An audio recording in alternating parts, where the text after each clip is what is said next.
As always, I am Caleb. And I'm Thalia. I'm here today. Wow. Yeah, Thalia's debut on the Quad Show, and I'm just gonna fix our nameplate really quick because as a commentator, as a player, it's long since the debut, but as a commentator now. Indeed. So here we are. It's the Quads, and I'm giving Thalia the wheel. Could you take us through the beginning of this game that we missed? Perfect. Okay, let's go to the beginning. This is board 1. So first of all, who's playing? Okay, so we have Tatev with the white pieces. I believe she's the highest rated in the quad. And Oliver Rana, I don't know who he is, but so Tatev, the highest rated by some margin. Oliver, of course, right. In our select chess program. One of the upcoming stars in St. Louis, the young Oliver Rana. And also, just to round out the quad, the two players at the forefront of your screen are actually Sudeep Vadderaju and Matthew Pikus on board 2. Yes. I have heard of Matthew. He also goes to St. Louis University.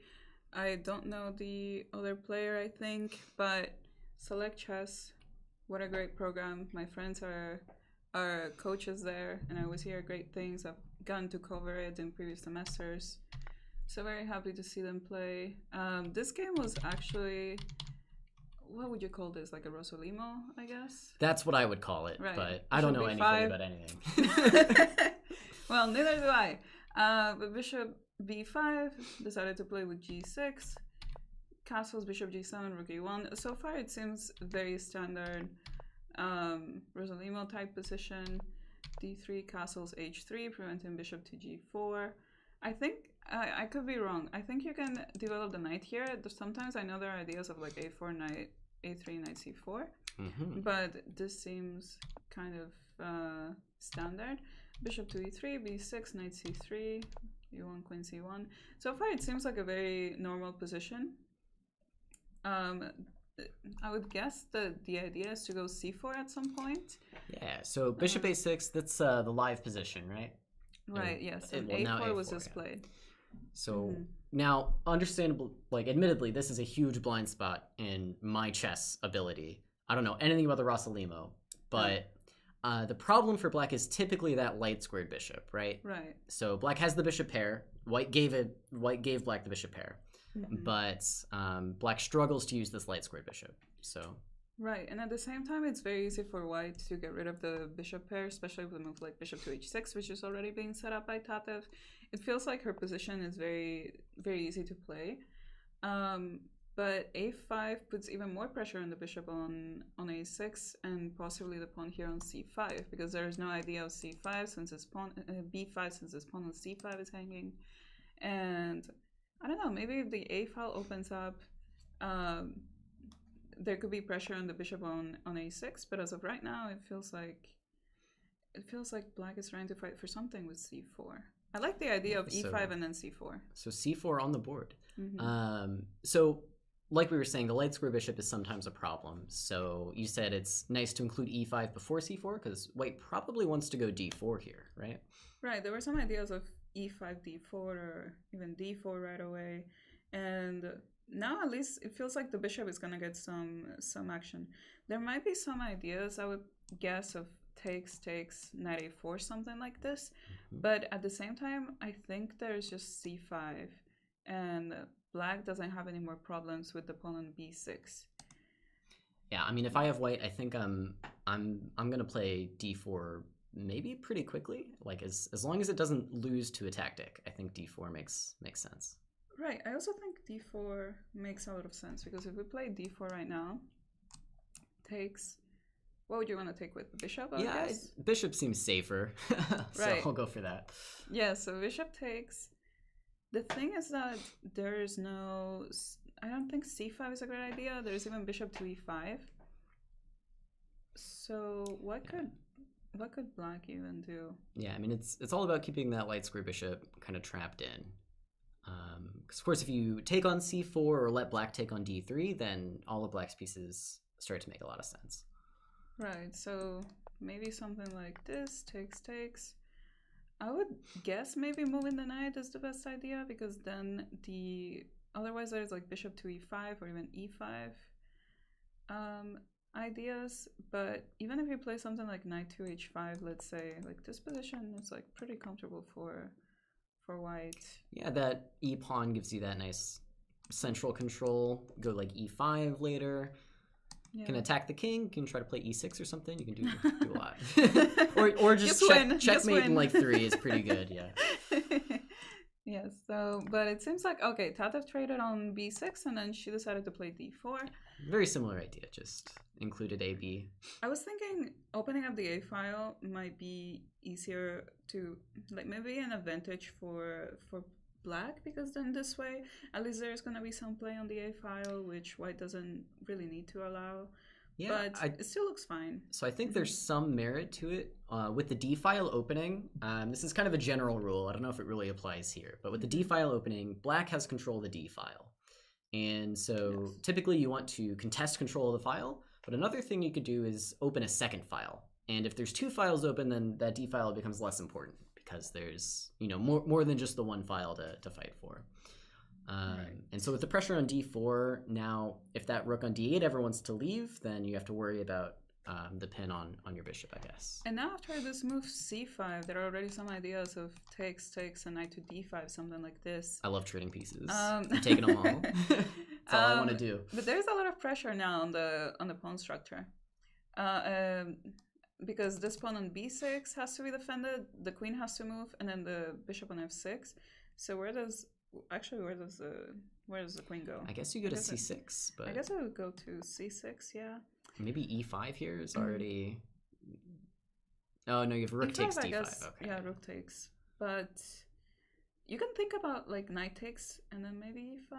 But at the same time, I don't know if I should trade this knight. Like the knight on d5 looks really good. I was just looking for some knight e7 tactic somewhere, but maybe just something like c3 or actually no, queen f4. Yeah. Queen f4 looks really strong. Not just because of that. There's also knight c7, so this might be like a pretty huge deal. I was looking at queen h6 as well. This may be really kind of the queen h6 we've been talking about this whole time.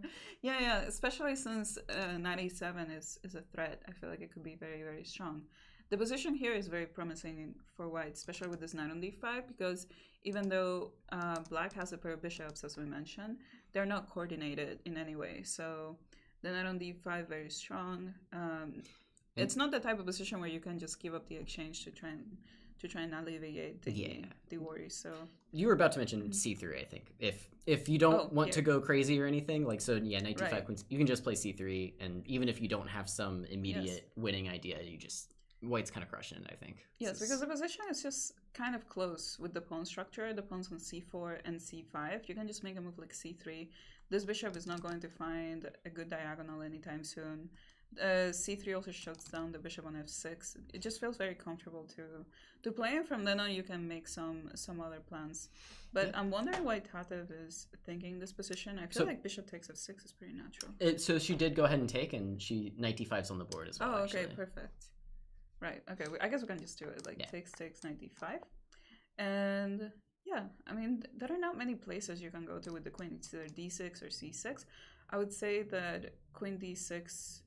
I don't know. I feel weird putting the queen in the middle of the file, maybe jumping into some e5 ideas. But I think regardless of the moves, we can continue with c3 or queen to h6, something like this. And the position is still very comfortable to play for white. It's kind of a what do we call it? Permanent advantage right now. So a stable edge. Also, Michigan Eagle in the chat says queen c6, knight e5. Maybe. Oh yeah, that works. Is a problem. Knight e5. And then I guess you have to go queen d6, and you have like knight g4. Lots of stuff. Yeah, this looks pretty good. Hello, Sharesh. Sharesh. Hello. Letters I'm unfamiliar with. And a very important question, does the horsey go hoppity hop hop or hoppity hoppity hop? I think I'm saying I would say right. hoppity hop hop, because hoppity hoppity hop reminds me of bibbidi bobbidi boo, and I don't like that. So. And the horses are not magic. Right. They're very Okay. much real. Yeah, I'm glad we discussed it.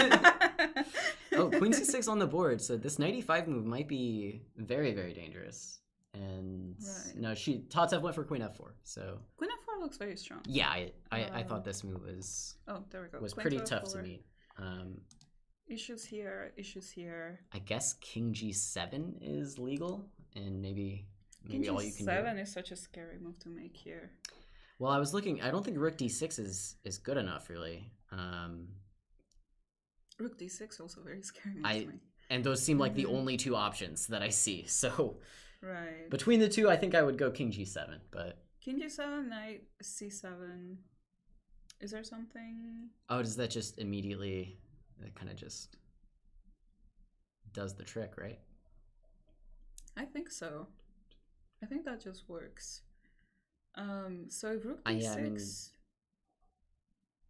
there's no clever pins or anything, right? Like I can't just go rook a7, rook a8, because you move the knight and attack the queen, I guess. Yes, and I'm trying to think, like rook d6, is there something tactical that works right away? Yeah, rook d6, so queen f6 doesn't really do enough. You don't get enough, but... I mean, we still have the knight e5, actually. No, we have... Goes king g7 instead, so maybe... So knight c7, rook a7, knight a6. If I go rook d a8, can I get the horsey back? Maybe I can. Probably not. I guess knight b8 is what you need to do. There are also some ideas of e5 in that moment, I think. Actually, you have some stuff with e5, like here. This is what we're saying, right? Yep. Right. I think there are some ideas with e5, and then you get to take here. I've never seen a queen. I don't think queens move sideways. I don't think that's real. Oh, my bad. Is that just a conspiracy theory? I've never seen that in a real game. Like I've heard people talk about queens moving sideways, but that's. I saw a grandmaster do it once, but I've never been able to replicate it myself. We'll see. But king to g7, this is just a very promising position for Tatev, and should be able to clear it out soon. Yeah, so now's the time to take a few moments and just make sure you've got it worked out if you're Tatev, and I think she's doing that right now. Right. Yeah. It's been a very clean game from her so far. Yeah, just opening edge, and then the position kind of built. Yeah, the knight on d5 is just such a monster. And at the same time, I understand, because there are so many moves to consider here. Like, I think even a simple move, like, I was going to say knight h2, but maybe there's h5. Yeah. But even a simple move like that is already a little bit scary for black. You also have the e5. Yeah, I mean, bishop takes b2 might be a threat now. I kind of don't believe it, but it's something to think about at least. I wouldn't be worried about this one. Well, I would be more upset about having to move my a1 rook than anything, just because. True. I mean, I think knight c7 works. I think it just wins material. Knight c7 was just played, yeah. I mean, if I have black, maybe I'm just going bishop b7 and kind of I'll just be down in exchange and lose. But what can you do? There's not many options left. Yeah, there are not many options. Because this rook a7 line, we looked at a couple things, but yeah, the thing is that like g5 doesn't work. Yeah. And there is no other way to avoid the material loss. I'm thinking maybe like if you can try to play like bishop b2 now, but just I don't know. I feel like I feel like no, you just take, right? Yeah, rook like, takes should work. The knight shouldn't be getting trapped, I don't think. No, get back through c7 to d5 again, probably. Yeah. And I mean, if you really try to trap the knight, I think you do just get checkmated. Like right. Like my next move is e5 and then knight g5 and then right. You give up, I guess. Should be. Yeah, the position just seems very much winning for white after this point. Yeah. So what are the time controls for the quads again? So it's game in 15 minutes with a 3-second delay. And maybe I can That's the same time control from like 10 years ago. Yeah. Well, there have been a lot of time controls in between, but we've settled back on G15. Classic. So let's see. I can't quite make out the times there, actually. We got some blur going on. I think Oliver's got like 10 minutes left, and Tatev's maybe got like 7 or 8, but... Right. And in the other game... yeah, we can take a look, see what we can see. I'm just paying attention to the time difference because White seems to be having 3 minutes and Black has 11. That is very unusual for Sudeep. Sudeep, very fast player. Really? He's sort of the quintessential young player in the quads. Moves very quickly, wins on time a lot. But I can't tell very well, but I think his position looks good. I think that's a pair of bishops on e6 and b4.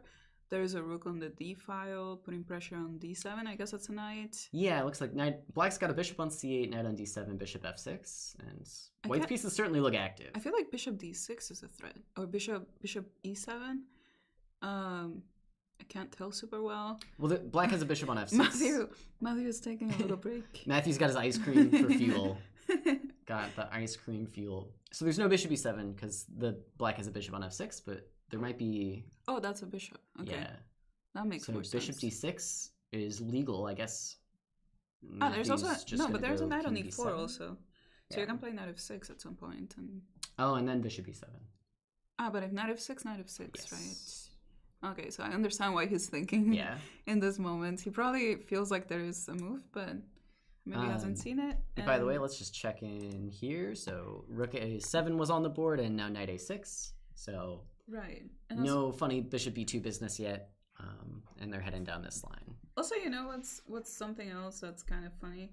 I don't know if knight b8 is a move to consider here. I was looking rook a8. I think I actually mentioned knight b8 as an option, and so you can't take because I'll just take the queen and should be winning with 12 extra pieces. But if you go queen b7, I don't think you can keep me trapped because I'll take on a7. If you take with the queen, I get out, so you take with the rook. But now you don't really have a threat, and I'm gonna checkmate you again. Right, like e5, e6. Yeah, just go. The rook comes in, and the game should be over. And even if I don't want to do that, if I want to be super simple, I can go rook here and save my pieces like this, or checkmate you like this. So I think this game is always an option. I think this game is headed for total collapse pretty soon here. Yes. Yeah. The overall, very clean game, and it's only round 1 of the quads. I guess there's still gonna be a lot more. Yeah, a lot of chess left for tonight. Yeah, I want to see some like time trouble, some blunders. There's still plenty of games for that to happen. For sure. So and yeah, let me just catch up on some comments. So King G7, so Michigan Eagle in the chat mentioned if rook d6, rook e3 might be strong with this kind of silly looking idea. I don't trust these sideways moves, but pinning and just targeting here. I'm not sure what we landed on against rook d6. Maybe this was the better try because I think knight c7 did just kind of win. Right. I think I was also starting to realize knight e5 in this position also. Yeah, that's right. And if bishop takes, I guess not knight e7, you just take back on e5. But like just looking at where the black pieces are, there's no way that Black is going to be fine here. So. Yeah, like this is also a threat, even if it doesn't win a queen. Right. Rook e6, there's still knight e7. Yeah. Looks pretty strong to me. Yeah, that might be it. I think that more or less does it. So really just no way out. No way out of that one. Well, now I'm interested in board 1. Well, we do have a move first, so queen b7. I didn't consider this one, actually. And maybe this is a better try to regain the piece. But again, I think this e5, e6 idea is I think so, too. A bit too strong. Because what do you do after e5? You're going to have to go bishop e7? It's just actually the only move. And you know what? It's funny because if e5, bishop e7, you still have knight g5 ideas. Knight g5, and if takes, I hit the rook for a second. I think I I probably Actually, should. there might be like takes, rook a8, something like this. But then you focus on e6 and checkmate. Yeah. Again, checkmate is always a second option, so yeah. But if you don't want to get into this, you still have queen c4. So yeah, e5, bishop e7's on the board, and then yeah, queen c4. I'm guessing rook da8 is the antidote there. Like worst case, we're going to be up a pawn or two, but I think we can probably do better. So if e6 right now, that also looks what very can we strong. do? Yeah, I think I like having this knight sort of here. Like this bishop's more of a target than a defender, I think. Like just for example here, already you wouldn't be able to take because of check and this bishop's hanging. Not that black would play fe6. Maybe you want to try something like f5, but now there's other problems. Yes. Yeah. So e5 bishop e7's on the board. So Tatev taking a moment here. e6 looks very, very strong. So I think that that's gonna be played in the game. Yeah, knight g5 is maybe the other tempting option. Queen c4 is like always there. I think we can do something else first.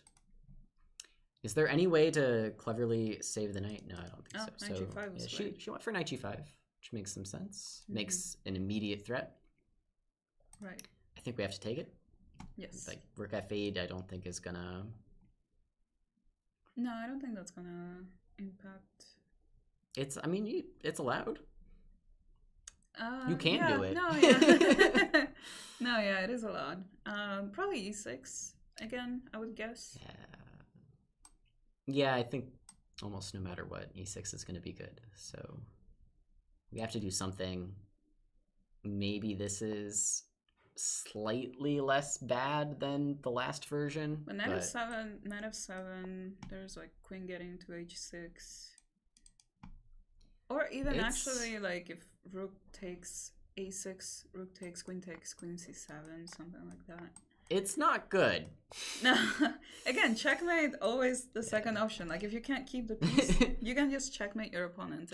It's a good backup plan. Right. It's something that works in every single position that you play. So Oliver did opt to take on g5. So we've got this position on the board now. So rook a8 was our move. Maybe rook e8 is slightly more clever, just to try and slow down that e6 counterplay, but I think you still have e6. Yeah, it's just not going to matter, right? Like we'll throw in check, I think, and king anywhere, say there, still e6. Yes, this should be pretty strong. Yeah, and eventually, if you don't ever take my piece, I will try to save it. So, and like for example, what happened in the game? Let's see. Yeah, so queen f6. So he went to a8. Yeah. So I think this might be. I think maybe rook e8 was a little bit of a better try because now you've just got no defenders. You can even play queen takes, I think. Yeah, this comes with check. And you have the threat of queen takes c4, and if queen f7, you even have queen b6. So, or you can take. I like this one better. With the rook also. So you can't do this immediately because I'll just take, and then this comes next, no matter what you take with. Queen takes though. I mean, also, should win, right? Yes. You're saying queen f7, and then you even have queen b6, I think. Yeah, you just should be... take the guys. Yes, but the position is just crumbling. I would say. This is all the same problems as the other position. It's over. fe6. So Tatev taking another second just to double check make this the lines. decision. I don't think you can go wrong. It's the good news. Looks like she went with the rook takes. Okay. And now this is next. Or this is next. I'm trying to think if rook f8 is a move. Rook f8. Maybe that's the best you can do, yeah. Because what do?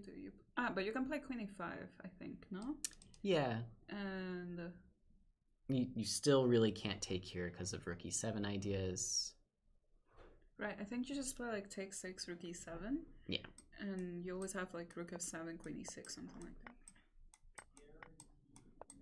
for rook f7, there's queen e6.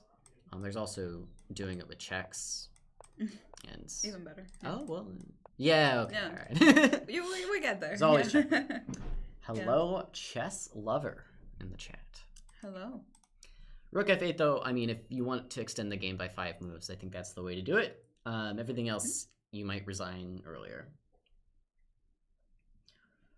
A very good chat message. If you haven't bought Thalia's Chessable course yet, then what are you doing with your life? Exactly. What is there to do? There's nothing that you can do if you don't have my course. If you're watching the quad show, waste of time. Get Thalia's course. Yeah. Study it. Yeah, go do that instead. So Oliver did go for rook f8. And yeah, I mean, it's the best try, but it's not much of a try, unfortunately. The game is nearing its end. Maybe we can take another peek at this live camera feed. And it looks like Matthew got the better side of things after all. We're looking at 13 seconds against 5 minutes, right? Yeah, 10 seconds on the board for Sudeep and Matthew with well over 5 minutes. This endgame's a little bit unclear. I think Matthew... So I said Matthew got the better side of it. I think he's on the worst side of it, yeah. He is going to regain his pawn on c4, but definitely the worst minor piece. That e5 pawn is going to be a really... nagging weakness. I'm not sure well, I where say the that, but bishop is going. Yeah, king d4 just wins this pawn, right? Right. Bishop a5 was a very strange move, but 10 seconds on the clock, that's what's going to happen. Strange moves are going to happen. So yeah, Matthew senses the mistake, takes a moment, plays king d4, and yeah, this e4 pawn just falls. And now, I don't know if it's definitely winning, but it should be very close if it's not. For black with that extra e5 pawn. The interesting thing is that white might be going after the pawn on a4, no? Yeah, I think he might get it. So bishop e7 was the only try to defend. I actually was leaning towards just playing king d5 and letting white have the pawn because we're going to be 5 steps ahead in the race. 5 steps ahead. So... kind of more weird decisions there. Bishop f2 by white. I really think king d5 should have been played just to prevent this king c4 move that just landed on the board. But black's going to be up an extra pawn, and it's going to be fine. I don't know. I find it a little bit difficult. Oh, we have a do have a handshake. The game actually followed one of the lines we showed. Perfect. We got everything right. So rook f8, queen e5 on the board. Takes. We looked at rook e7, rook f7. I mentioned doing things with checks. You mentioned queen e6. Tatev just played queen e6. And I think that's the end of the game. Regardless of the players, we're the real winners here for guessing everything. I think so. So that's 1 point for Caleb and Thalia. And so we're tied with Tatev, I guess. Okay, with that, this is the last game remaining. So let's just focus here. The pawn on a4 was captured, but at the same time... E3 is just coming. Sort of what I saw in my mind's eye is the a pawn's going to be way too slow. We can even go bishop a3 here just to kind of be annoying. I don't know if we want to. Okay, e3 makes the threat, so maybe we'll just do that first. I don't know that we actually gain anything with bishop a3. It just makes king a4, bishop back kind of happen. I don't feel like this is super clear still. I think it must be, right? Bishop a3, king a4, and now where does the bishop go? So maybe we go to... Okay, he goes to c1. So yeah, I think we start with e2. And I'm not sure if we can really deflect the bishop away in a clever way, but we just have check and queen, right? Right, and then we're just up a bishop piece. d2. Being up a piece is good. Did he get the white queen? He got something. He got the white queen. He grabbed the wrong queen. Okay, I mean, bishop f4 is clever, but it doesn't really do much. Okay. He went to e1, so that was a bit of a trap square. Either way, I think it should have been lost there at that point. So Sudeep navigated to a better endgame, but as always, if you have 10 seconds on your clock, you're going to make more mistakes than your opponent. And we have a really nice comment. Is that on eaten ice cream or potato salad? I think half-eaten ice cream is the best I can provide. Definitely ice cream. The stage of Eton, I cannot confirm. Mm. Hello, Gilp? Hello. You guys gotta get more pronounceable names. Like Michigan Eagle, I can say that. Chess Lover, I can say that. I think my chess.com username is still Dishonor and Your Cow, and it's all just like consecutive. And yeah, Dish. It's another one of those. People say Dish and then, yeah. Hi, Dish, and then move on. Okay, so we got a very straightforward round one. Yeah, so what happened this game? Where did Black go wrong? Let's take a look. That's a good question. Now we're going to turn on the cheats. I'm going to look at our database here. Not full cheats, but some cheats. So it looks like knight e8 is the main move in this position. I'm sure queen c7 is fine. I can't imagine it's too wrong. If it were wrong, it would be because of e5, which some people have done. Knight e8, I think, tries to prevent this a little bit, or at least discourage it. But queen c7, this all seemed pretty normal-ish to me. e5, c4. It felt like once we got here, something had gone wrong. Right, yes. Maybe this is just the wrong way to try to activate the bishop here. Maybe this move with c4 just isn't quite right. I would think to play e5 right away. Start with this, and let's just say a4. a4. I'm trying to think if like a4, a5 is something that we're really worried about. Obviously, it's putting pressure, but what if we bring... I'm trying to think if we bring the bishop to e6, but after bishop to e6, there's also knight g5 ideas. So that does look rather uncomfortable as well. Okay, so the one piece here that I think is misplaced is a knight on f6, right? But the question is, what do we do with it? Do we play like knight to h5, knight to f4? Or do we do something else? I like my little triangle. I agree, yes. Yeah. I think that's a good idea. So I'm also cheating a little bit. In the game, there's one game in the database, and Black played knight d7, and they lost that game. But I think with e5, maybe it makes more sense. Right. I think that the best course of action is to do this, play rook to b8, and then play knight f8, knight e6. Yeah, play for our square here. Yeah. Maybe that would be a better approach. I think maybe even in the game, something like this could have been tried. So I think c4 is maybe the key mistake. Because for the moment, like, yes, your bishop's not doing that much, but at least it's, I don't know, out of the way, I guess. Yes. And the big issue here is this control of d4. Like, if we go c4, d4, now it becomes really a one-way street, right? My bishop gets active, my pieces all get active, and your bishop is stuck here doing nothing. I'm trying to think if knight d7 is a possibility. No, after c4, d4, or moving the knight somewhere to try and kind of get like a slightly better version of what happened. Yeah, I think ed4 was pretty compliant as well, for lack of a better word.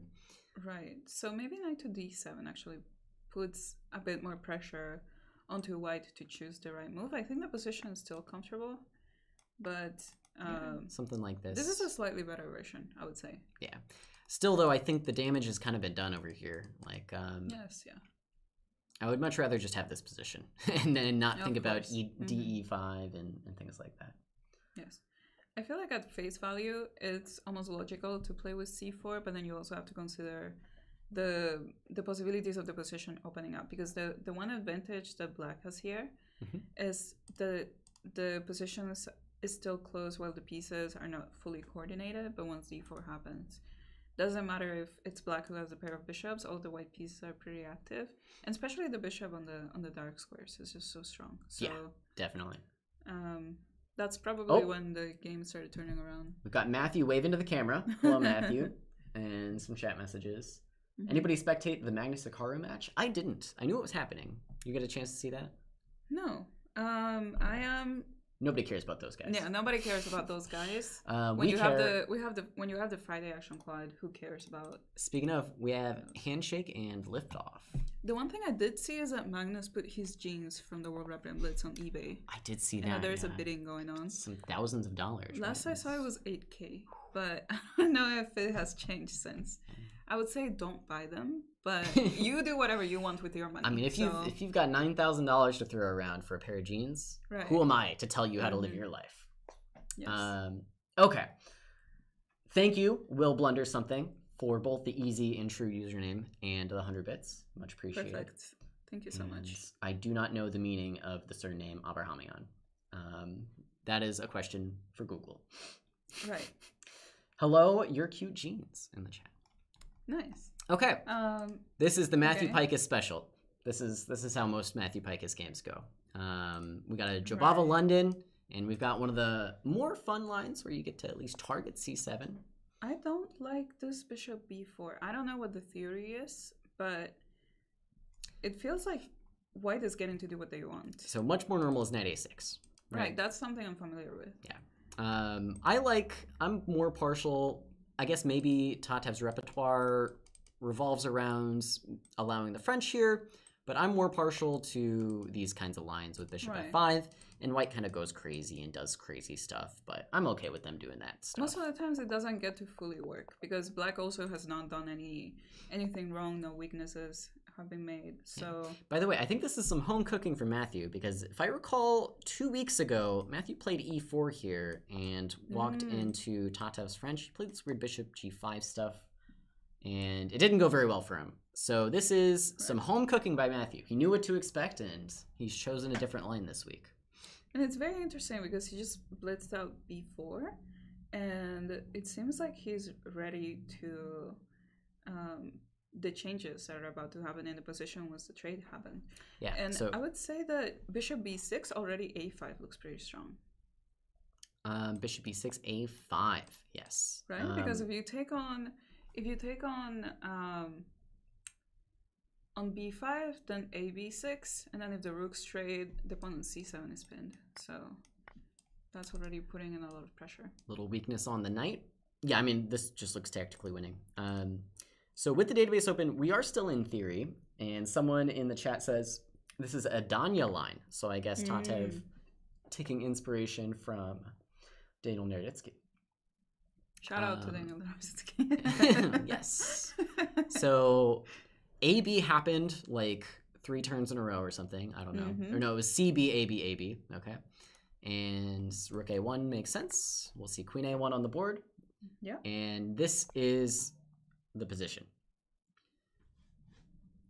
So I think we're leaving the bounds of theory, and we're going to have something that just kind of looks like this. So a little bit strange. I think I wouldn't mind having white here, to be honest. Me neither. You've got the 2 bishops. Yes, your pawns are doubled, but really that c7 pawn is going to be such a weakness that I imagine black will play c6 at some point and trade it off. Well, but the question is how do you play c6? Because the knight on b8 would be hanging, and if you play knight d7, then bishop c7 can happen. So it feels like the pieces are very tied. I would say like just queen b2 here maybe, and then the usual e3, bishop d3, finally get the pieces out, because that's what you need to do urgently. Yeah. And afterwards just carry on. I'm wondering how greedy we can be with white, because I'm thinking if we go e3, I'm really kind of expecting a knight h5 to land, and just because I don't think black can really cope with this pressure otherwise. That's true. So I'm wondering, it seems a little absurd to go h3 when my king side looks like this and there's open files, but maybe I can go just like that extra mile, just be crazy. I'm trying to think, well, if you want to risk it, sure, but I'm also trying to think of like e3, knight h5. I know it's a little bit bothersome that we won't have the bishop, but like just bishop g3 I was thinking, and then, maybe you want to throw this in, maybe you don't, but I feel like that helps. F6 probably helps black, yeah. Right, so I feel like you can go back, and then if there are ever trades, you have bishop d3 with a tempo, knight to f3 is coming to e5, maybe g5, depends. And there's some attacking ideas, like let's say knight f3, right, knight b6. I don't even know if this is what you want with black, but maybe it is. But I feel like it's, in general, a pretty... And c7 is a permanent weakness. And the bishop on c8, like even if you manage to develop the knight on b8, the bishop on c8 still stuck. Not only that, having the bishop stuck means the rook is stuck, and like potentially like another very dangerous plan is just castles rook a1, rook a7, or rook a8, and some real problems. So I like the opening choice by Matthew. He chose queen c3 instead of queen b2. I don't know about that one. Well, it immediately threatens this this pawn, but after knight e4, maybe we admit a mistake here and go queen b2. I think so, yeah. You cannot play queen to c7 because of queen to b4. Because d6, I think, is a very good square for the knight. So it feels like we helped black with that one. But e3, knight d6, knight f3, and this is the live position. At the same time, I feel like this is still okay for white. It's not ideally what we wanted, but the position's still fine. Like the bishop's coming to d3, castles is coming. The knight going to c4, I don't really see it, but probably like bishop to d7 now. Bam, bam, bam. Just like that, I'm in. Okay. Okay, maybe not. But yeah, bishop d7. But then, I mean, how do you... Well, what do you do about the pawn on b5? Though? So I guess you're doing like this. Oh, well, the pawn on b5 is attacked. This is a good point. You just played bishop d3? So Matthew said, I'm not going to do anything about the pawn on b5. Well, you can only take it with the knight, right? So yes. After knight takes... Of course, this is a tactic. So knight takes instead. I guess. I mean, I'm not taking that, but no. I can play down the pawn. But now I'm down a pawn. Right, you can play down the pawn. There are also ideas like, for example, if knight to d6 now, let's say, you have queen c2 with 2 threats. Double attack. There's certainly compensation for the pawn. Yes. However, compared to those other positions, I felt like we had the compensation and weren't down a pawn, which seems better. At the same time, is there a way to look at the clock? Because I feel like something Matthew would try is to put pressure on Tatev with the clock. So there's no way to look at the clock. Okay. All right. It's just a little bit too far in the background. I couldn't really make it out. People in the chat take a screenshot and then zoom in and send it back. Knight c4 was Tatev's choice. So a different approach. Oh, I think this is... Yeah, probably a better approach then. Because, yes, you won the pawn if you played knight b5, but there was plenty of compensation. And this at least feels more like both sides have some fun. See, the reason why I think Tatev hasn't taken back right away is because she's considering c3. Because if rook takes b8, queen to c3 is coming. But if at least, you know, the pawn blocks the bishop, we got like a little square there. Yeah. But if bishop takes b8 and then c3, at least you can delay castles for a few more moves. The lines are more open. Rook to a8 might be coming. So I feel like that's what she's thinking about.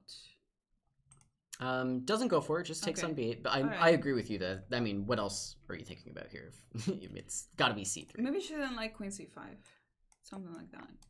Yeah, so there's queen c5 here, and then also you prevented castles. I guess it is kind of a big deal if rook a8 lands on the board. I was thinking like maybe I can just go king d2, rook c1, and just live life over here. That's scary to me, but it is frightening. Like this could go badly for sure. But I mean, queen c5, isn't this also still a little frightening? Maybe queen a8. I mean, I was even thinking just takes. Oops, sorry. And here. Yeah, I guess this would work because king d2, rook a2. Yeah, and I'm snagging some stuff.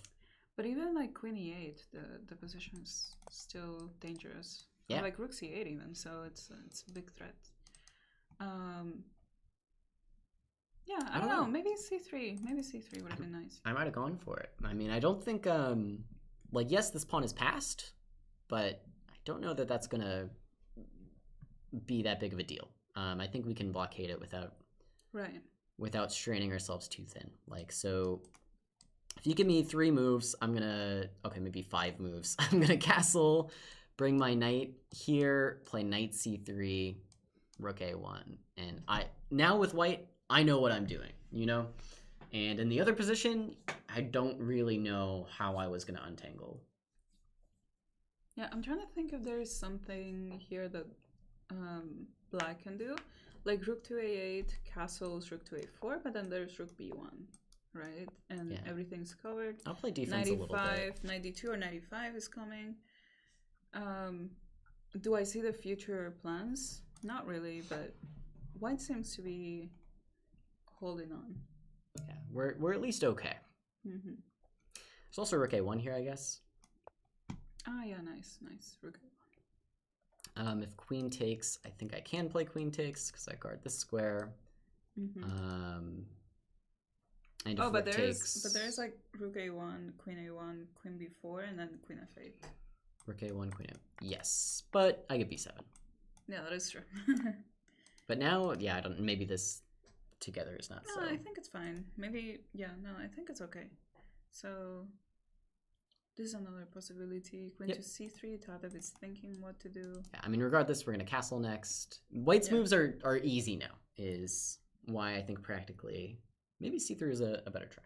You know what's funny? I think you can play rook c8, castles, and something like bishop to e8. And my idea is to play b5, consolidate that, and then at some point play like f6, bishop g6, or bishop h5. Yeah, get active. I feel like that would be nice. Because what is white doing in the meantime? I can't really see it. So yeah, come around, come up, just moves, just make moves. But I'll play f6. So I feel like that's interesting. Tatev, same idea, but chose a6 first. So bishop a6, castles, now b5, rook a1, bishop b7. So got on this diagonal. There's rook a7 maybe. Rook a7, rook a8. I'm not sure. Okay. Hey, Matthew just goes knight d2. I don't know. I think I prefer white here, to be honest. Maybe he's gonna play like f3, e4, and yeah, I don't know. Oh, you know what he could be doing? The rook is going to a5, knight is going to b1, a3, something like, or knight like knight b1, knight a3, something like that. Yeah, I think with white castled on the open file, it's hard to make a serious claim that black's much better. I don't know if white's better, but I think maybe it's equal. I think chess, right? Going to be like a stalemate situation where like both sides are trying to use their advantages. Like for white, it would be putting pressure on b5, and for black, it would be the threats that even after trades, the c pawn is passed. And I don't know. I feel like that will just lead to a stalemate when it comes to making threats.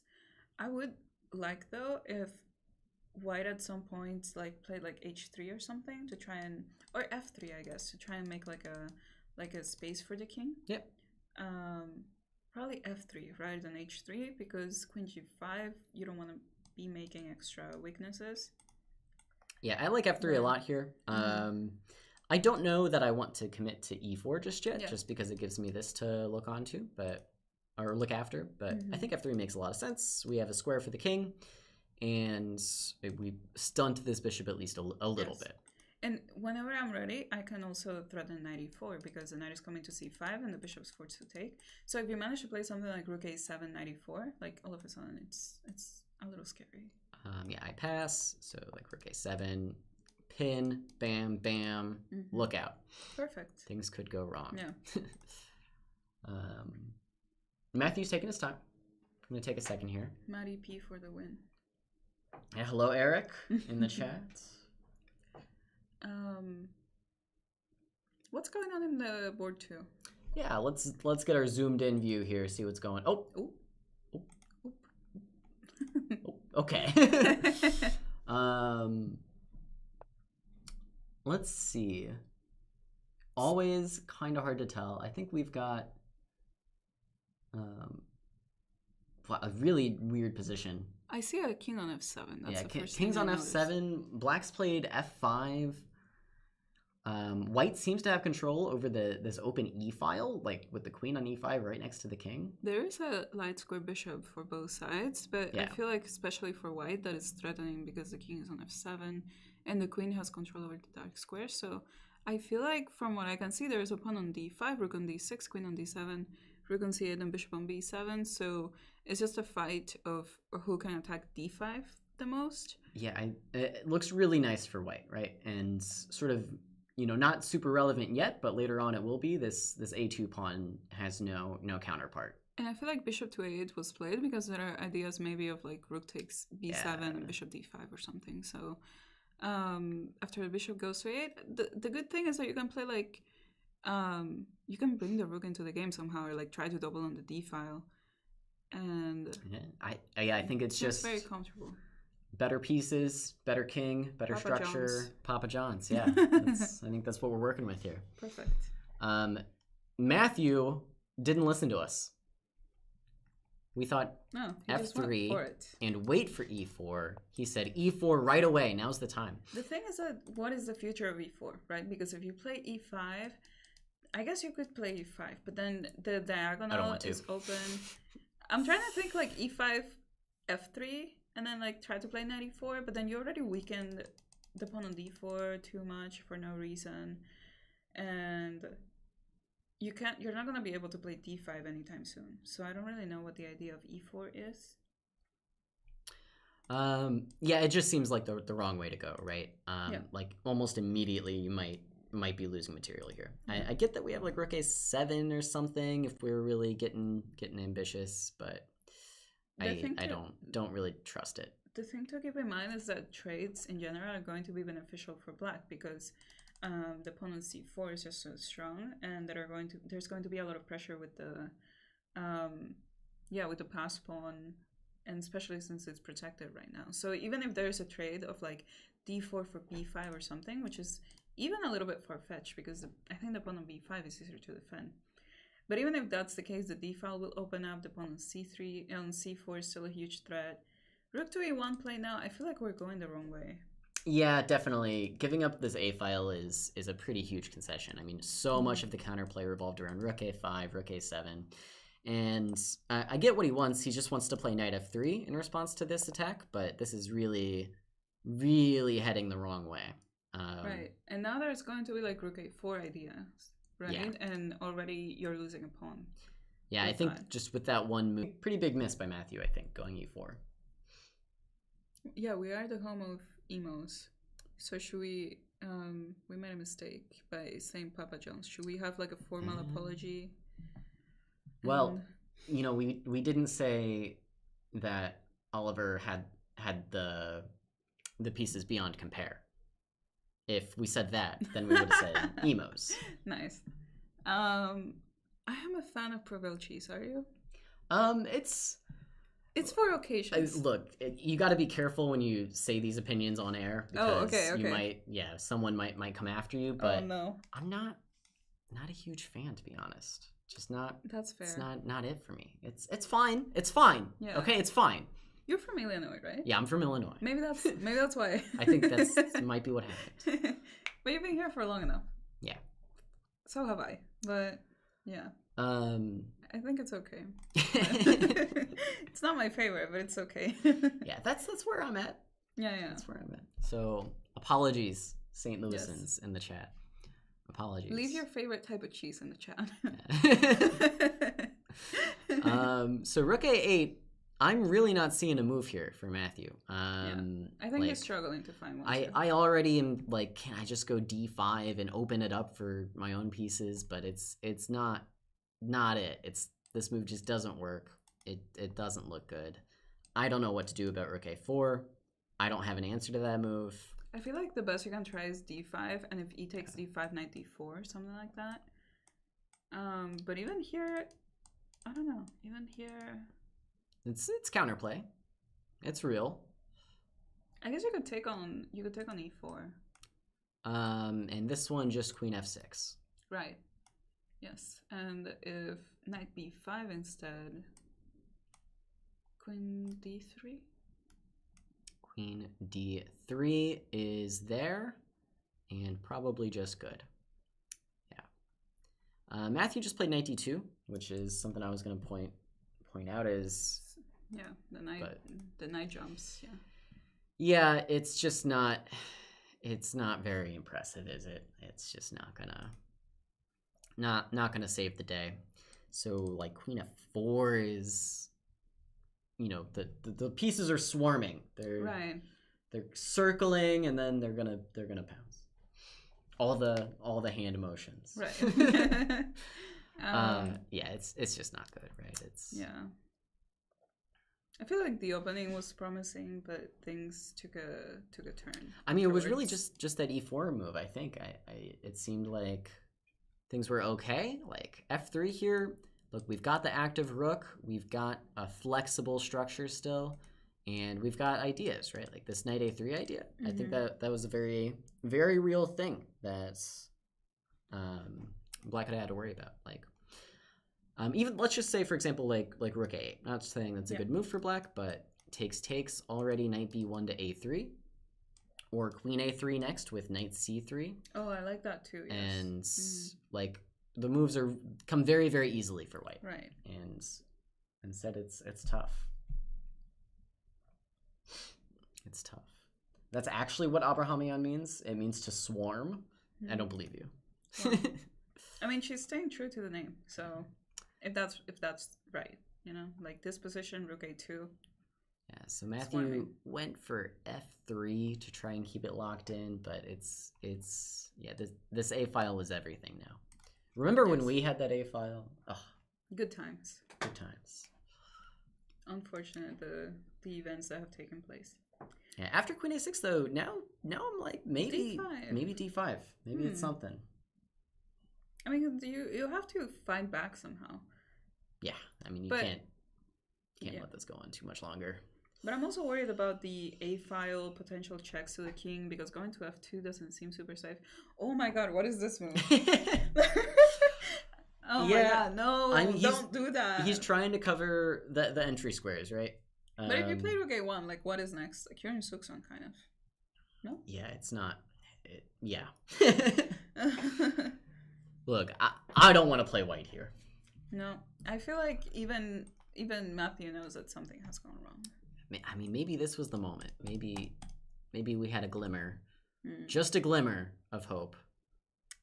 Yes, because if takes, bishop d5, rook e8, and then what? So queen d4, I guess, is what I'll try. Not gonna say I'm a believer, but worst case, queen a7. Queen a7 is a pin. Yes. Yeah. When did I lose my pawn? I just played. I just played d5. Okay, I get it. Yeah, I mean, there's nothing to be done, right? Yes, I mean, it's just like, again, the type of attack you can't get out of. So, not much for White here. So we think rook a1. I think rook a1 is pretty strong, because what is White going to do? Okay, I'll try. I won't succeed, but I'll try. Okay. Because the queen, if you think about it, it has to defend the rook on e8, and at the same time it has to protect the pawn on d4, right? So you play queen b2. I'll go here. I think I can even get away with queen a7 once again. Queen a7. I'll go here. Okay, I think I have e5. I feel like already it puts a lot of pressure. Definitely. Okay, I guess I'll move my king then. Does that help me? Yes, but I don't know what's coming next. Next is rook d1, and then knight c3, and that's my big idea. That's very optimistic. Well, actually, I can still play e5. I like the sunshine. Still e5, yes. And let's say takes. Rook a2. Rook a2 and checkmate. Yes. Okay. Checkmate, always an option. Yeah. So pretty good option at that. So I can't really just defend. It just doesn't really work. So queen a7 might put a stop to my dreams. I guess I'll play the compliant move. I tried the combative moves. They didn't really get me anywhere. But something else was played. Yes. So knight b1, queen a4, not rook a1. I feel like that's still pretty strong. Knight d2, you have rook c2 ideas? Yeah. Or rook a3. Either one of them. Either way. Yeah. So rook c1, trying to stop rook c2. I feel like even queen b3 should be fine. But maybe we don't want to get into that. Bam. f5. Open the door. What if takes? I don't know. d5 was played. Takes. Yeah. I don't like f5. That's just takes, but queen e1. A little odd. Yeah. Now I don't like open, this. Right? D5 is what Matthew tried, which is maybe a little too much because this diagonal spelled death in a couple variations. I don't like d5. I feel like taking on f5 would have been a good try. Yeah, it might have been his moment. His moment to escape. Queen e5. So similar ideas, but it's still. Not over. Okay, so... I mean, it's worth the question, is there a threat? Can I just take this guy? You can play queen e8 and queen b5, I think. Queen b5, and then if I take that guy... And then I take... you attacked me. Sometimes I can attack, but... Oh, wow. Is it too much? Oh, wow. What if I take that guy? Okay, what if I take it back? You're gonna take me? Yeah. No, I didn't see that. Take us, I don't know. King f1? King f1. Okay, all right. I don't know. We can't have fun here on the quad show. I'll leave those types of moves to the chat. The Eric loves. Yeah, you guys can figure that out. Tatev just said queen f2. A little bit more urgent of a threat than my d takes e4. So rook g1. I mean, what else? What else is there to do?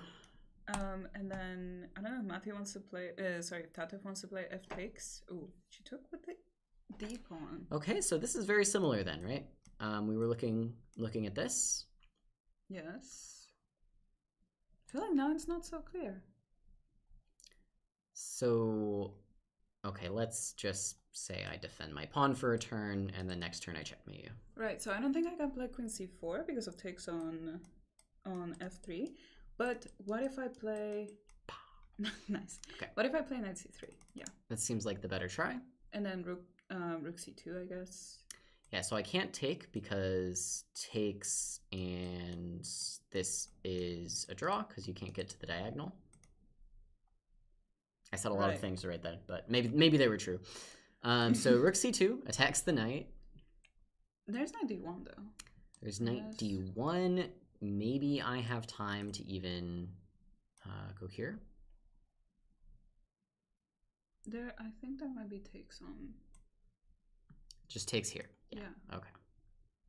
Yes. Yeah, I thought the threat was rook c3, but it wasn't. The threat was here, so we have to go knight d1. And stuff. Anyways, d takes e4 played. Matthew did not go queen e8, went queen e6. Oh, queen e6 is even easier. So king h8 though was Tatev's idea. So takes on f5, rook a8. Oh yeah, things have gone wrong. And, well, yeah, now fe4 takes, and okay, still, it should be a very good endgame. But can we go back to like this move? Well, if there, then there's like queen f8 is just perpetual. But if rook a8, isn't it better to take the pawn on b5? Better to take b5. That's bold. No, we take. Oh, the bishop is hanging. Right. And then we go back to g2. So. Yes. Maybe. Mm. I don't know that I would have considered taking b5. Really? Just with this. Yeah, well, it's just one of those things where my brain's like, I'm gonna die after ef. Like, so you're just like, okay, trade this, trade the queens, trade it all. But I think you're right. I think, yeah, queen b5 is... No, because it's what we were talking about earlier, that any form of trade with the pawns on b5 and c4 is going to benefit black. Yeah, and so that's exactly what we're going to see now, is this endgame is going to be very, very tough. In fact, yeah, it's already just lost. I feel like there was so much mess, and then we missed out on some fun, but... Well, hold on, c2, was that too quick? Can I just attack this pawn? perhaps. Yeah, maybe time pressure for Tatev. I don't know. Well, but you still have like rook b. Oh. Go here. Okay. I think also. So yeah, maybe rook b2 is better, but I think still just here. I feel like there's also like some knight b5 idea. I don't know if it works. In the position after bishop b4. But if knight b4, then there's just rook b1. Yeah. Oh, there's still rook b1, right? This is what's about to happen? Oh yeah. Yeah. Never mind. Tatev had it all figured out. Yeah. 2 steps ahead. Yeah. Yes. So there's really no way out of that one, right? Like, I don't think so, unless I'm missing something. But looks pretty convincing. So this game's about to end. Right. Well, it was fun. You know, the complications while they lasted. Yeah, especially this moment. So what was it? We expected something else here, right? We thought maybe just takes immediately instead of queen f2. Yes, but also taking with the f pawn, I thought. Ah, okay. I don't know. And so something similar, I guess, but now c4 remains defended. I mean, now you can just play like e3 and you're crushing. E3. In my opinion, so. Yeah. In my humble opinion, so. Maybe even just takes. Or the same queen of 2. The same queen of 2 was funny. Yeah, I was thinking takes with right, f2. right. And no, then... this is one much better. Yeah. Yeah, f takes would have been it. So a few slip up moments, I think, in this game, but Matthew didn't find the way to escape. So especially here, yeah, this one looks kind of dangerous. Maybe I can do something silly. Maybe not. Like here. I don't know about this. Yeah. I'm just trying to lose some pieces. Yeah. Okay. I agree with you. Yeah, queen b5. This seemed like the moment for Matthew to try to escape, but maybe he was running out of time as well. Yeah, I'm sure. So he decided to play on. He sensed this rook b1 move coming, so he chose to go g4, take the bishop, take the pawn. But this endgame is hopeless is a kind word for this endgame. Yes, especially with the pawn on b5. Yeah. Without the pawn on b5, I can understand. Yeah. You know, should be... Well, actually, sometimes these things are drawn without this pawn, but... Especially now, sometimes these things are drawn, but not with the pawn on b5. Yes, and this should be resignation soon. Yeah, you can't stop this. Is there something... Oh, there we go. We have resignation. Yep. So that one's locked up. Let's go back, see if we can see this game. Pieces are flying. Oliver is down a rook. Oh so... no, how did that happen? We were like rooting for him. Yeah, I thought he was kind of crushing it. But it's the quads. Things happen. Yep. So I am confident in Sudeep's technique. Up a full rook. See if that confidence is misplaced. He should be able to. I think so, yeah. h5 is check. The only thing that happens is sometimes you get too clever. You think you can sack your rook and then immediately win, but you hallucinate. That's the only way I've seen these games not end up being won. Wait, there's rook f5. There's rook f5. Rook but f5, but you don't have to take away. it. Yeah, you just go away. But rook f5 is nice. Yeah, it's a good one. Play it. No. Oh, okay. Couldn't do it. Still. Oh, he has time. Things are okay. Yeah, but look, what are you hoping for? Now the pawn on... And resigns. Yeah. Didn't even try rook f5. For shame, Oliver. It's okay. Yeah, it okay. happened. Okay, so with that, Sudeep is on 2 points. Did we know how that game ended between Sudeep and Matthew? Yes, Matthew won. Matthew won. So right. Sudeep has 1, Matthew has 1, and Tatev has 2. So Tatev needs a half point in the last round to secure first place. Very good. So round number 3, we will get a chance to see the young Sudeep take on Tatev. Not sure what the color situation will be. Who are we rooting for personally? Do you have a favorite? Well, I guess I have to root for Tatev, but at the same time, I don't ever like rooting for the highest rated player. For the highest rated player. So I don't know. I don't know what to say. I'm rooting for fun. Lots of good games. I'm rooting for myself. I'm rooting for Aditya Chandra. Yeah, we root for ourselves every day. and Matthew. Right. Gotta root for Matty P, the fan favorite. Fan favorite. Yeah, these fans. Okay. Yeah. Eric wants Matthew to win. Your cute jeans wants Matthew to win. No, I was wondering if there's like wants Matthew to win. I was wondering if there's like a build up from previous quads. Well, Matthew is certainly a regular in the quad, so you think he plays pretty much every week. The only time we don't see him on the show is when he gets bumped down to quad 2, which happens sometimes. Yeah, the quads can get very strong sometimes. Yeah. Sometimes we have multiple grandmasters in the quads. It's tough. No Amin tonight. He's the GM who's been playing almost every week. Oh, right. Another player from St. Louis University. Amin Ohanian. That's where they're all from. They're just born there. Yeah. So this game, what did we think? We thought Queen C3 was weird. Right. We thought Queen D2, maybe White can play for advantage, but that kind of helped Black. That was the first moment we were not so sure. We thought this was kind of clever by Tatev, although maybe you can just take this. Certainly a fork in the road there. And then we ended up here. And at this moment, I think White is totally fine, to be honest. I even think knight d2 is a good move. And after h6, this move e4 just totally did a 180 on the whole position. Yes, we were thinking about f3, keeping the position still, just controlling more squares. Maybe opening up the possibility for knight e4, but at the same time, there are ideas of rook to a5, knight to b1, knight to a3, something like this. And just try to put pressure on the weakest point in the chain, and in this case b5 c4, that would be the pawn on b5. Yeah, or even bringing the knight to c3, as you mentioned. Yeah, I think that's a great idea. Queen a3 is pretty achievable, and really this is the only weakness Black can really get to. Like, you can use the queen, target this guy, but it's not super impressive.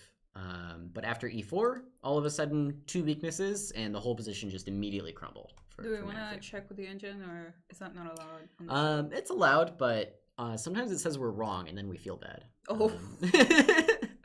So f3 is the best move, so we get to feel good.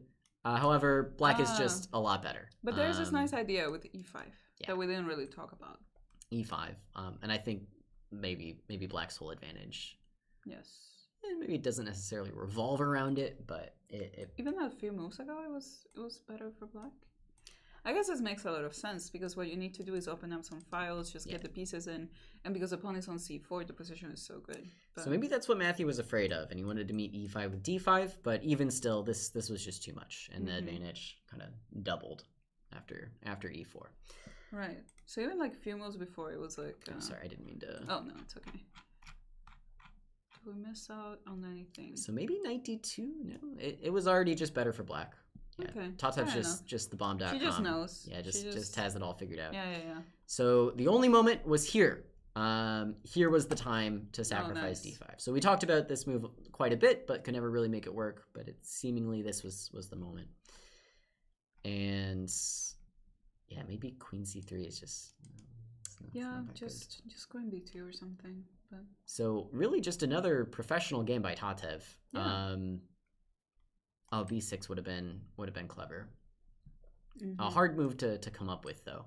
Like your whole play is that this pawn is weak, so you go b6 and let Black take, but play against the pieces. And it's interesting because if queen e8, you thankfully have this bishop d3. I guess you have bishop b8 also, but you have this bishop d6.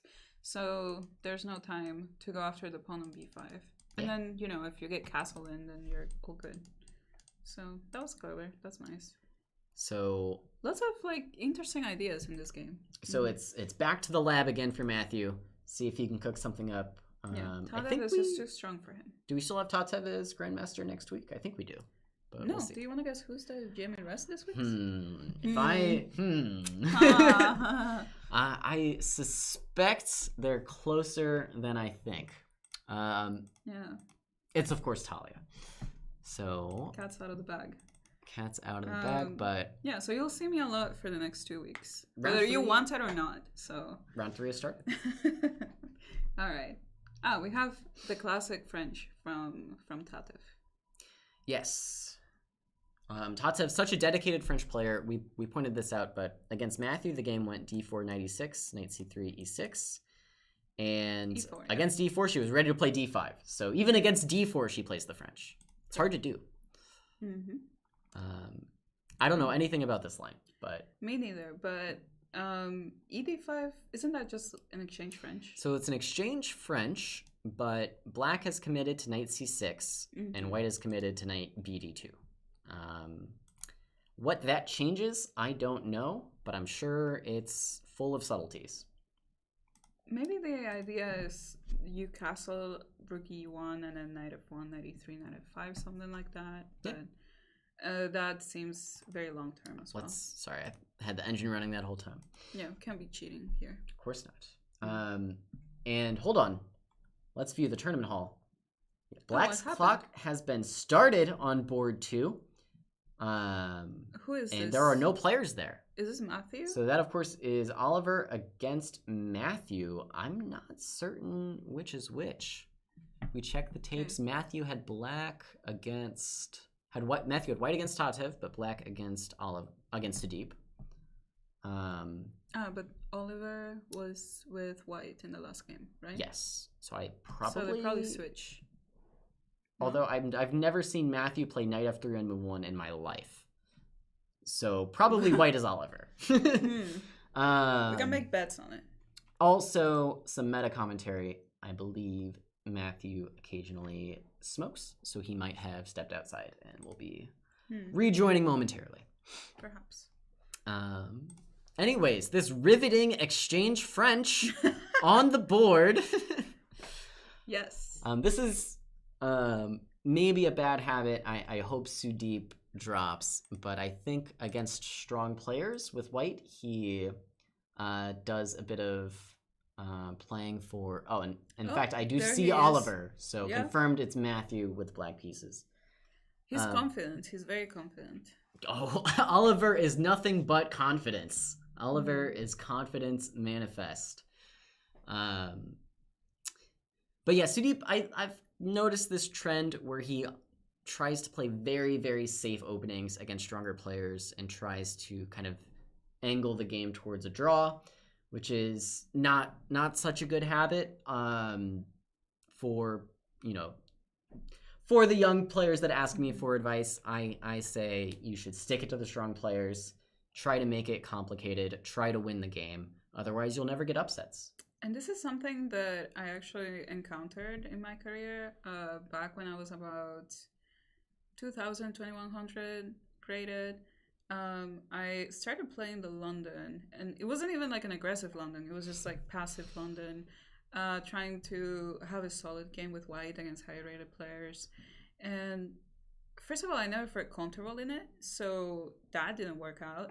And because my opponents had more experience than me and more technique, I couldn't show off the advantages that I had, which were often more tactical. And only when I started, actually something that helped me a lot is I was reading Spassky, because he's a player that I think I resemble quite a bit. So I was trying to get some of that, and he's a player that does really well once he gets the initiative. So I read a lot about him. Then I started playing slightly more, I call them fun lines, but just lines where I can get the initiative quickly, regardless of the rating of my opponent. And I started doing pretty well. I finally crossed like master level. Yeah. So I feel like this is something that gets taken for granted. Like don't try to play for a draw, even if your opponent is high rated. Like really try to go for it. Yeah, the game might end in a draw, anyways. So yeah, but you want to get there the right way. Right. So the way I think of it, there is an argument to be made that when you're the higher rated player and your opponent tries to make the game very boring, you might make some concessions to try and keep the game alive. And so there is this kind of gamesmanship where, maybe in the moment for that one game, you might, on average, get better results if you try to make the game boring.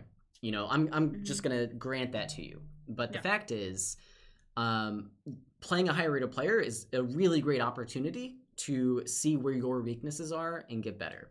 So my advice for people playing higher rated players is always to play your game. Play the lines that you know, play the lines that you think you know really well, and that you play for a win in. And then if you lose, probably that higher rated player just showed you something that you were just wrong about. And if you win, then you feel really, really good. Because if we take this example right here, just at face value, White is playing the exchange French, trying to get a very solid position, hopefully to achieve a draw or a win against Tatev. But at the same time, Tatev has had this position like many more times in her life, right? Because she's always been a French player. She understands what's going on. Probably a lot of times she's had opponents who want to have a relaxed game and go for this exchange. Yeah. So she does have more experience in these lines. I feel like that should be reflected on the clock as well. We can't really tell, but just by the speed that the moves are being made. And, it's more likely that she's making moves confidently. She doesn't have anything to worry about because White is not putting pressure on her. Meanwhile, White, because of the lack of experience, Oliver might not be so... Sudeep. Oh, Sudeep. Yes. My bad. No. Yeah.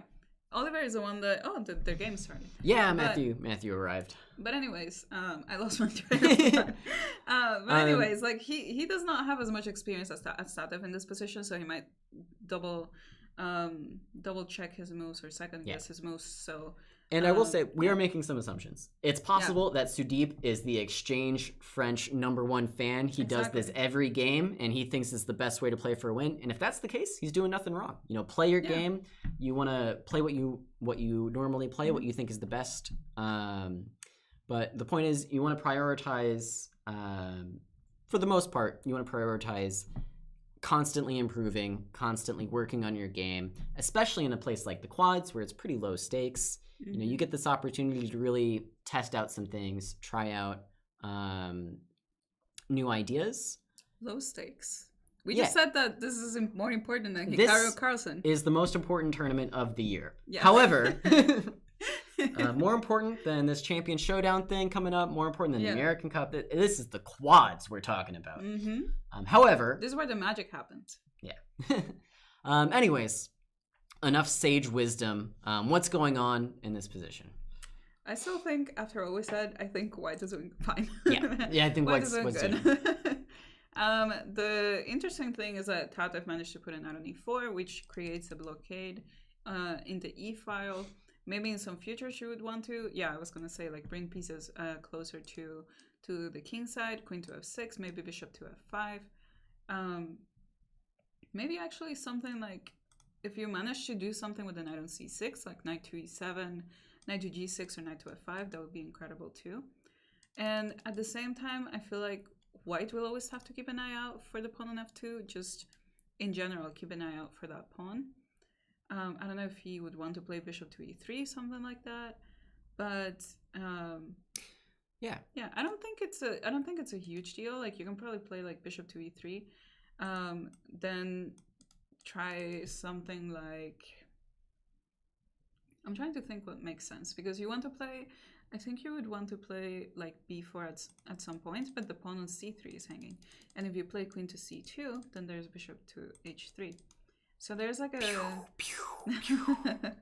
there's a chain, cause and effect of every single move. Yeah, you start to feel like when that starts to happen, you wonder if maybe it's getting uncomfortable for White. Once you start saying, oh, well, I would like to do this, but I'm tied down here. I would like to do this, but I'm tied down here. Then you start to wonder if things are maybe headed in the wrong direction. Bishop to e3 was played. Yes. Actually, I was just thinking, instead of bishop to e3, 2 moves back. I was looking at this move. I don't know if we can do it, but no, I think it makes sense. Weirdly undefended for a second? I was also going to say c4. Yeah, c4. So same idea, kind of undermining this knight. Because I think if knight d4, there's bishop e5. Bishop e4, sorry. We take here. No time to do this because we take back with the bishop. I guess you could consider rook takes. And rook takes, knight f3. Yeah. Too much. Too much going on. Yeah. I want to ask about this move a4. So I'm not super familiar with the structures. To me, this seems like the kind of nothing move that you really want to eliminate from your game. Like every move you have, every move you play should be very intentional, should have a purpose. Like, and if you ask a student, why did you play a4? They'll say to gain space. And I'm like, well, what does that mean? What does that mean? For what are you going to use that? What does that space give you? Were you looking to put a piece on b5? Were you looking to stop something? To me, I don't really get a4. I don't really get it. I don't think it's so bad, personally. I don't think it's so bad. It doesn't really ruin anything, but maybe this move would be better spent, doing something like what Tatev's doing, where she's bringing the pieces in and starting to tie down White's forces. The thing about a4 is that I feel like when you're playing with the black pieces, a4 is not a move that you're worried about. So you always want to keep your opponent on your toes, basically, and a4 doesn't really do much of that. If we had b4 next move, maybe, but the knight is also, as we see here, the knight is stepping away from c6 anyways. So b4, b5, which is supposed to come with the tempo, is not going to do that anymore. Yeah. So the knight is going to e6 next, probably f4, and try to get some more space in the position, put pressure on the weak square of f4, maybe get the bishop pair, something like that. Yeah. Another quality chat message from Will Blunder Something. Thank you for the bits, by the way. Says, Sudeep's taking her out of her comfort zone. What is a French player going to do with extra space? Oh. Very good point. Nice. Good point. Tough to say. Yeah, can't argue with that. Knight d8's interesting. I really thought e7 would be the more natural square, but maybe Tatev was a little worried about an immediate capture on e4, or maybe some kind of tactic there. But yeah, I was more thinking I want this knight here instead of e6, but knight d8 is the choice. No, I think it makes sense to bring the knight over to e8. Yeah, I think the knight is coming to e6 at some point. I don't know exactly if we do it next turn, because there are always concerns about bishop takes e4, pawn takes knight d2, something like that. But even then, I feel like black should have compensation. Yeah. Like queen g6, you can play f5 if you want to. And it should be... Head this way, make some threats over here. Yes. And yeah, f5 is the kind of move that might not seem intuitive to someone who doesn't play the positions much, but I think, yeah, f5 is pretty normal, right? It's not so outlandish. Your king doesn't really suffer that much, and it gives you so many extra opportunities, like securing this knight. Now f4 is always an idea. Really good stuff. So, yeah, promising ideas. Also, we haven't really talked about it, but bishop h3, pawn takes queen g6, like you always have to keep an eye out on that. It's very important that the bishop is on e3 defending the pawn on f2. Yes. For the moment, I don't think queen g6 is really a threat. Like, let's just say I pass. I think knight h4 is just a repetition for right now. I don't see a better square than this, and we can come back, but certainly something to look out for. No, but you can play like knight to e6, and then, for example, and then if bishop takes on e4, pawn takes, knight to d2, let's say, you do have queen g6. Yes. So now there are sparks flying. So knight 3 to d2 played voluntarily. Now I'm again thinking about this move. I don't know if I want to do it. Again, self pins are never good, except when they are, which is rarely. Yeah, queen g6 makes a threat, right? Yeah. I'm trying to think. Again, probably bishop h3 is like too much right now. But knight g5 is also an idea. Really gearing up for more sacrifices. Tatev does go queen g6. Yeah. If f3, bishop takes. f3. Oh no, that was like so shocked. Queen f3. Okay. No, I'm just trying to see like if there's a way to like stop the checkmate on g2 and then the knight on e4 still I was thinking king h1. Fair. I mean, you have to consider though like knight f2 stuff and queen d3. Yes. I guess that is check. Okay, so takes. Yeah, that's immediately a problem. Okay. Yeah. Queen g6. Wait, h4 Sudeep was played the most insane move I've ever seen in my life. Yeah, it might be the most insane move I've seen. Like, I did not expect. I thought f3 was wild, but somehow h4 is... You could have given me a lot of chances. I don't think I was coming up with h4. Oh my goodness, what a move. Sudeep says the threat was to take my pawn, so I'll move it out of the way. Oh my god. I wish him the best. I guess bishop h3, he wants g3. That looks scary too. But maybe it holds. It looks certifiable, but h5 is coming also. h5 is coming, yeah. Maybe he sold of this. Maybe he had a plan. This is why I can't keep up with the youth. They got things like h4 just ready to go, locked and loaded. What an insane move. He said queen g6. I saw that coming. h4. What if bishop g4? Is there like f3 now? Maybe f3 is the idea. Yeah. I mean, it looks very, very, very suspicious. Could also maybe just go queen c2. Like. Yeah, I guess so. Again, I'm just gonna go g3. Wow, that's crazy. I've never seen anything like that. But maybe it does work. Maybe he's doing fine. Sudeep showing us something new today. Yeah, we can. There's always something new to learn. So I think, like us, Tatev maybe did not see this one coming. She's pausing, at least for a moment here, just to... Imagine he wins with h4, and then we gotta have him on the show or something.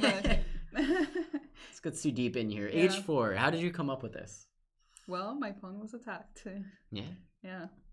No, actually, the more I see it, the more I'm starting to like it. Nice. It's a good move. It's a good move. h5 is a threat, so... So let's just ask the obvious questions, I guess. So bishop h3, g3. Okay. Let's even just say white is like so happy to play queen c2. Okay. Bishop h3, g3. So we don't have anything like this. We just take back. I would say with an... Maybe... with the knight. Yeah, both of them are doesn't fine. really matter. Yeah. The point is this is a pin. Mm-hmm. So nothing really doing there. I'm wondering maybe... Okay, let's try it with the queen here. Let's go here. Let's say g3. Maybe f5 is next. And now f4. And this is the reason not to play like this. Well, there's like h5 at least. h5, queen f6. Okay, I take it all back. I'll go here, and then here, and then here. Okay. And this is the way. This is the way. Honestly, I would even consider just taking on e4. And then figuring it out this later. Way? Not with the knight. And let's take like this, I guess, just for fun. And then bishop c4. Oh, that move's check. I don't like getting checked. Well, it's only for one move. I don't have a follow-up. King h2, I guess. Yeah, maybe this tries to... Or that, yeah. Yeah, I think... It's starting to go on me. Yeah. I'm less convinced. Okay, yeah, our bishop's kind of floating out here, but I think... Like knight e6? Well, I gotta get rid of that. Get rid of it like this or like this? Like bishop e6. Bishop e6. And then take bishop f4. And the thing is, I'm gonna play knight h2. If you ever try queen g4, queen f3. This is true. Yeah, I mean, it feels suspicious, but maybe you can do this. Yeah. I think something like this is what we're gonna see. But what happened? Tatev on bishop h3 directly, and then now after g3, just f5. So look at this. We're like guessing the right stuff. So we thought maybe h5 was awkward, but actually, now that f5's on the board, maybe if h5 we just come back and we're gonna pick up this pawn next turn. You know what? The thing that I wasn't sure about h5 when we were going through it is that after queen f6, I don't have king h2, which is what I was hoping for, because there's queen h4, I think. Unless there's knight f3. Maybe there's knight f3. No, but then queen h5. Yeah. Hear me out. King h2, queen h4, king g1. I think I'm onto something here. Okay, that's funny. Okay. I think I take on g3. Yeah, sure. We're moving on. F5. Knight takes e4. Yeah. So not the check, but bishop e2. Oh, but now... Oh, there's like bishop h5. Bishop h5. We're also trying to kind of trap this bishop, I think. Honestly, I like this. Yeah. I like this. F4. Tatev's got no time to waste on your bishop h5 ideas. We're just going f4. Bishop h5 played. So what now? Queen f6 seems reasonable. But what I'm thinking is that, like, let's say, like, queen f6, right? Yeah, I think we need to be able to recapture here, right? Right. So just takes like, what's the problem for white? Yeah. I was gonna say even like bishop f4 first, and then you take on e8, but this way. I feel like even this is possible. Yeah. What's the story? Queen e6. Okay. So yeah, I was gonna point out if you just naively take, I can take here, and at the very least, you're gonna have to let me take on f2, or I'll get the bishop back. But your move, bishop f4, might be a bit smarter.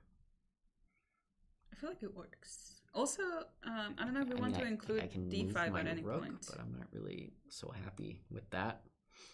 I don't know if we want to include d5. Maybe not. Maybe it's better to keep the diagonal open. d5 played. Oh, okay. Well, good enough. I guess queen e7. Sudeep and I were on like the same frequency today.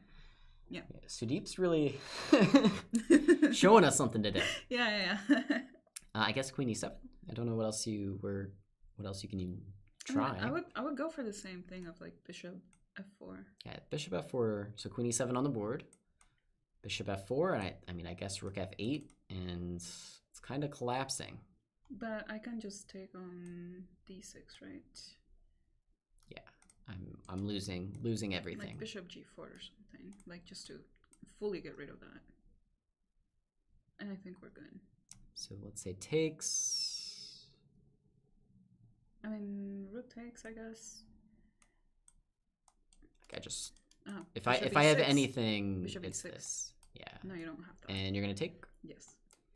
And what's up a pawn? Yeah, worst case scenario, like this happens. So, yeah. Okay, so I mean, looking good for Sudeep then. H4 G3. What's the problem? I don't know. There's no problem. Yeah. So did we have to? Surely we didn't have to let this happen. I mean, we could have. Knight f7. Yeah, f4 was the point of no return. Knight f7, maybe even rook f8 makes some sense. You know what? I also like bishop g4. Bishop g4. Yeah, I wasn't so sure if I was happy with this change in structure. I think probably I wasn't. But the thing is that pawn takes, then you play h5. You play h5, yeah. Yeah. And then I just wasn't so happy with this pawn on. Yeah, but I didn't think it was so easy to attack as long as you get the knight involved somehow. Yeah, I'm aiming for this. I guess you'll stop me though. Yeah, also, I'm just wondering, like, if I can do this, I'm kind of cruising. That's true. Maybe there's no need to allow this. Yeah, I think rook f8 makes a lot of sense. It renews this threat. Like, sure, you can, push me out of the way, but I'll come over here. I agree. Maybe over here. Probably over here. So there's no king. Yeah, just f4 next. Queen e7 takes, and Tatev goes for takes on e3.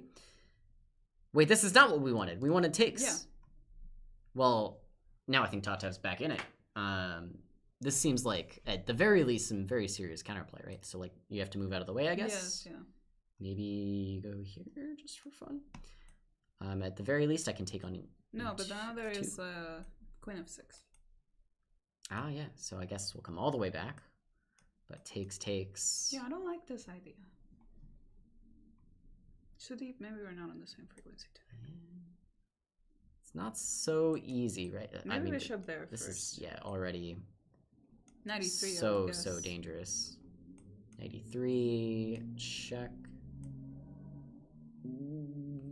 Gulp. Back.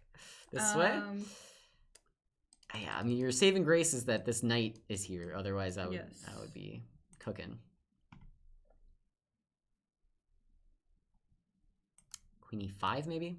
Yeah, queen e5 looks really strong. you can keep going, I guess. It does allow king h2. Wait, but what happened in the... Rook takes e3. Just giving up the bishop? Sudeep! Ah! No! No! What happened? No! I think he tricked himself. Yeah, he started double guessing. Yeah. So I mean it's second guessing. I don't know. Yeah. Anyway.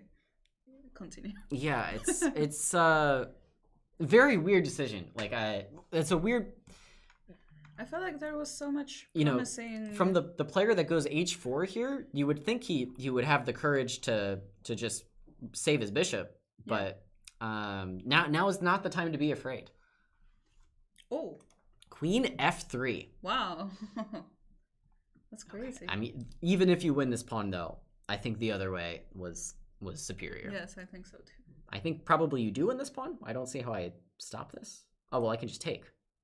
Well, yeah, but then you have that pin in the back. I don't know if you're worried about that. I don't think so, right? I mean, no, yeah, maybe it's fine. Like rook e1. You can even play bishop d7. Bishop d7 or h8, I guess. Life is good. I mean, I can still come here. Yeah. Yeah, and like, okay, sure. Take my guy. Whatever. You know? Yeah. Very strange. Very strange. Yeah, I'm kind of shocked by the turn of events. Yeah, I mean, you also don't have to do this. You can go like queen g6. Imagine Tatev in this game. She just like cannot predict a single move. It's the Sudeep experience. Queen g6 though might also just be very tempting. Yes. Although if takes here, I don't know that we have anything better than take. No, but this is fine. I would say like takes and knight of 7. Takes. So the trade-off, we don't have this pawn on f3, but we escaped with our knight before we got pinned. Tatev chooses knight f7 immediately. So I guess rook e4 will be met with knight e5. I guess so. Makes a lot of sense. And then we're aiming for knight f3. Seems to be the idea. Yeah, I guess that works. Okay, queen takes e4 played instead, just queen d7. And here we are. And I totally missed the result on the other board. But the players are gone. Oh, yeah. We'll never know who won. Maybe someone in the chat saw. Yeah, chat, let us know. We will never know. So queen d7, b4 on the board. Well, the expansion. Yeah. The point of a4 revealed. Gotta get back to it. Yeah, maybe, since Sudeep has been showing us up all night, maybe we can point out a4 had nothing to do with any of the last 15 moves. So that's what I mean when I say your moves should really, try to be purposeful and get to the point in the position.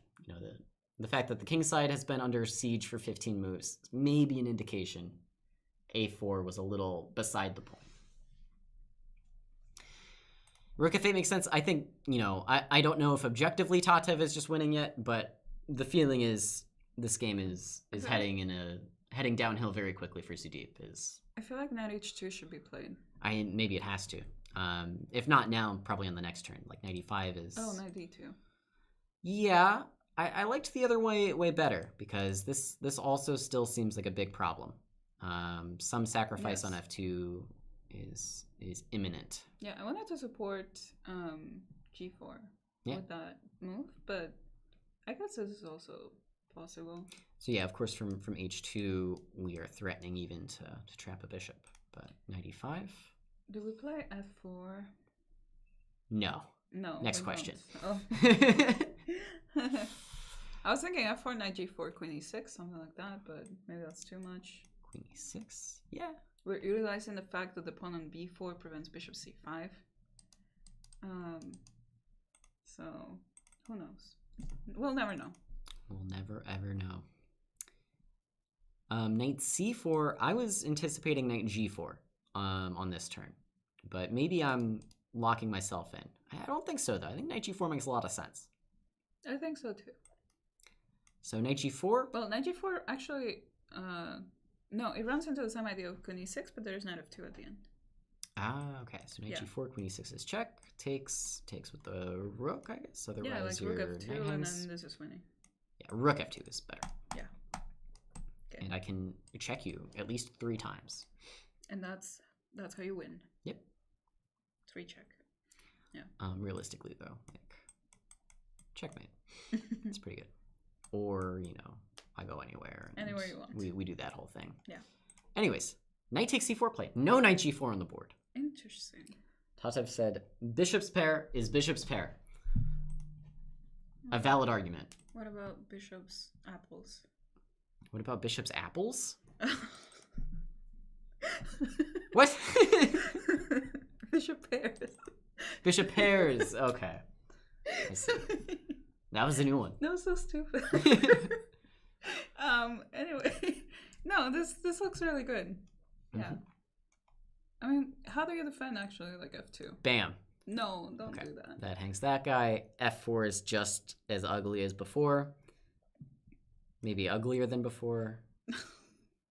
Yeah, Queen maybe G4. uglier than before. If you go here, I still take. Yeah, this looks pretty bad. I guess I go rook e2, queen a2. These moves do not inspire. Rook e2, queen f3. Checkmate. And like queen e4, queen c3 at least. Not good. Collapse. Yeah. Well, okay. All right. This is going to happen. I didn't think rook e2 would be played. Yeah, if anything, I thought queen a2 was... I mean, it's... I'm not going to sit here and say that queen a2 is a good move, but maybe it holds for a second. It's a move. Yeah, but no, rook e2 on the board. I was convinced by your queen f3 argument, but Tatev just went bishop g4. Ah, maybe she wants to do the other way, yeah. I mean, I was pretty convinced. This seemed pretty good. Just take this guy and call it a day. Rook's attacked. This is next. Ugh. Yeah, not good. Bishop g4, rook e3. Oh. What? What? Oh, oops. And resigns. The game is over. Well, Tatev, 3 out of 3. 3 out of 3. Getting it done at the quads. Powerful performance. Yeah, rook e3 is unfortunate. I guess if you just move out of the way, the idea was probably to go here. And d5 is hanging, h3 is hanging, like queen h3 idea. So if you go here, at the very least, you can just take this guy. And at the most, you can just take this guy. You can just take this guy. Yeah. And then do like this or something. It should be winning. It's over. Probably. Yeah. We won't argument anymore. Like, we'll just play like bishop g3. Yeah. Yep. Okay, so that is the quad. So 3 very impressive games from Tatev. Mm-hmm. If anything, though, credit to Sudeep, this is the one where I think she was under the most pressure. Yes. I think this game could have easily gone Sudeep's way had he found a couple of accurate moves in the complications. But Tatev, 2 very professional games to start off with. Just start to finish, played the best moves, and then won the game. So very impressive performance. And I feel like this is such a great learning opportunity for Sudeep as well, because there is so much to learn from in this game. Probably for Matthew as well. Did he get 2nd place? Well, we have no idea. It was either Matthew or Oliver. Depends on how that game went. Yes. And do we care? No, I'm kidding. Yeah. We just totally missed it. The game was over before we got a chance to see. Yeah. But, even the game against Matthew, I feel like there's a lot to learn. This one more so from the dynamic point of view, the previous one for the strategic point of view. But, yeah, no, great games by Tatev, strong French, and yeah, very, very solid end to the tournament. Yeah, definitely. Okay, well, with that, I think that'll do it for the quad show. Thank you all so much for joining us at home. Yeah. And we'll be back next week with more quads and more Thalia. All right. So be sure to tune in. Good night.